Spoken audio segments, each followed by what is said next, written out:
Hi friends, I am Jeevan. Welcome to my YouTube channel Maths with जीवन। दोस्तों, पिछले video में हमने साइंस के न्यूमेरिकल जो मोशन के चैप्टर से जो कुछ क्वेश्चन थे उसको हमने करने का प्रयास किया था।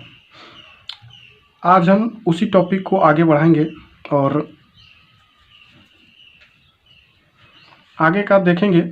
तो आज का सवाल करने से पहले कुछ जो इससे रिलेटेड जो सूत्र हैं उसको हम देखेंगे पहले, उसके बाद ही हम कोई क्वेश्चन करेंगे। ठीक है, तो चलिए दोस्त, आज के टॉपिक की ओर बढ़ते हैं हम।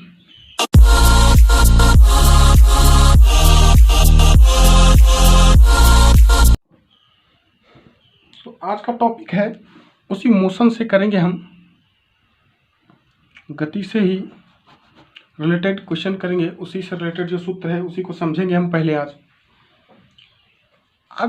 आपने दोस्तों पढ़े होंगे कोणीय गति के बारे में, वृत्तीय गति, कोणीय गति, रैखिक गति, इन सब के बारे में आपने पढ़ा होगा।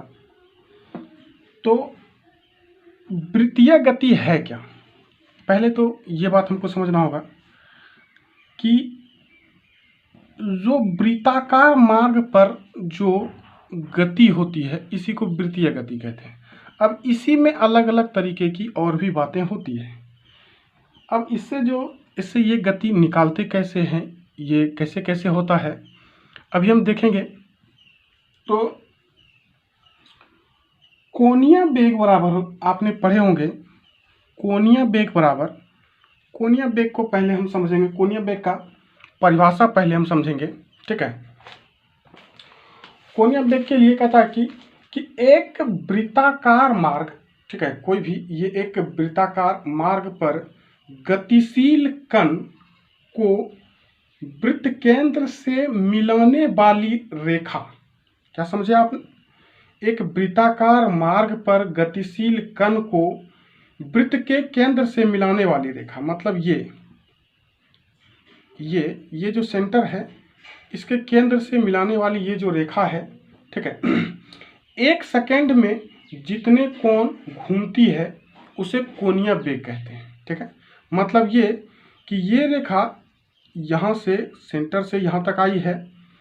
अब ये एक सेकंड में मान लिया जाए कि यहाँ तक घूम करके आती है। ठीक है, अब जो यहाँ से इसके बीच में ये जो कोण बना, ये इसी को, ये एक सेकंड में जो घूम करके यहाँ तक आता है इसी को कहते हैं कोणीय वेग। और कोणीय वेग को प्रायः ओमेगा से सूचित किया जाता है। ओमेगा इस तरह का होता है, ग्रीक जो अल्फ़ाबेट है उसका एक लेटर है ये ओमेगा, और इसी से सूचित किया जाता है कोणीय वेग को। और इसको निकालने के लिए क्या करना होता है, थीटा, ये जो कोण बना, जितना डिग्री का कोण बना, थीटा बटे टी, मतलब कि यहाँ से यहाँ तक घूमने में जितना समय लगा। ठीक है, थीटा बटे टी, ये होता है हमारा कोणीय वेग के लिए सूत्र। ठीक है, अब इसी में यदि हम करें कि एक वृत्ताकार मार्ग की त्रिज्या, ये जैसे एक वृत्त है और ये वृत्त है, और ये ही समझिए कि एक रास्ता है मेरा जो कि गोल गोल रास्ता है, और इसकी ये जो त्रिज्या है इसको कहिए कि आर है ये। ठीक है, और एक सेकंड में n चक्कर घूमती है। एक सेकंड में कुछ भी 2, 5, 10, 20 जो कहिए, हम 2, 5, 10 एक कोई सवाल नहीं है हमारे पास, तो निश्चित हमारे पास नहीं है, तो हम उसको क्या कहते हैं कि n चक्कर घूमती है। ठीक है, एक सेकंड में। तो वृत्ताकार मार्ग की त्रिज्या ये है। तो रेखीय वेग, तो रेखीय वेग हमसे पूछेगा, तो रेखीय वेग निकालने के लिए क्या करेंगे हम, रेखीय वेग, तो रेखीय वेग बराबर तब हो जाएगा 2πr/n। मतलब ये कि वृत्त की परिधि 2πr और 1 सेकंड में n चक्कर ये घूमती है।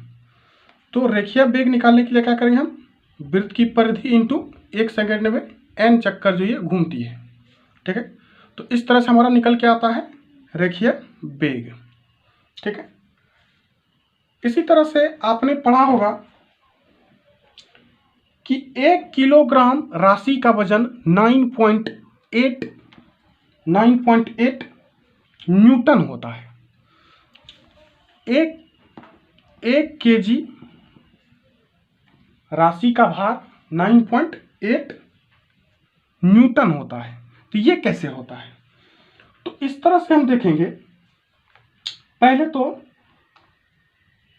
ये देखेंगे कि किसी वस्तु पर लगने वाले गुरुत्वीय बल को वस्तु का भार कहते हैं।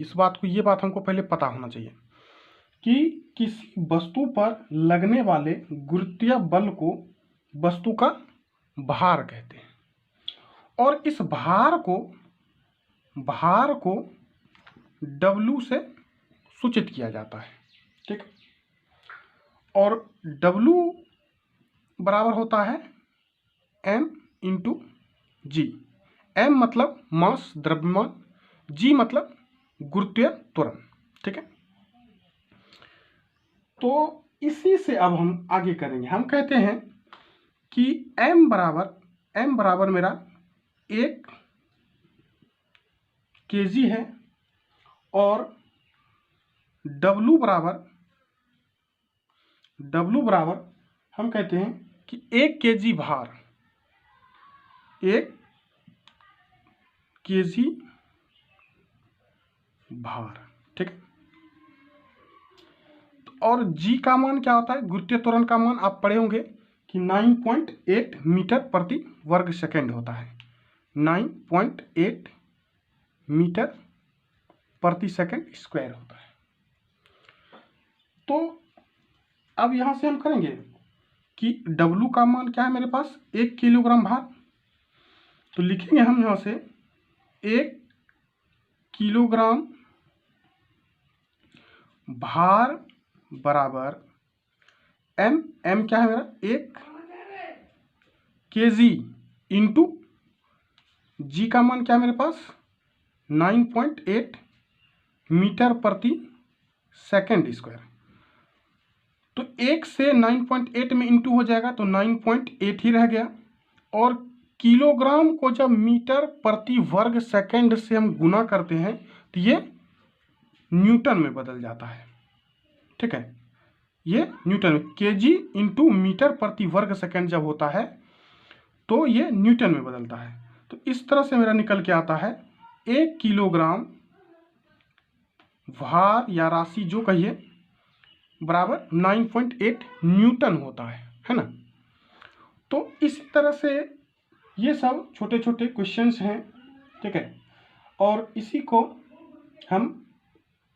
इसी से रिलेटेड जो क्वेश्चन बनते हैं अब इसको हम अगले वीडियो में करेंगे।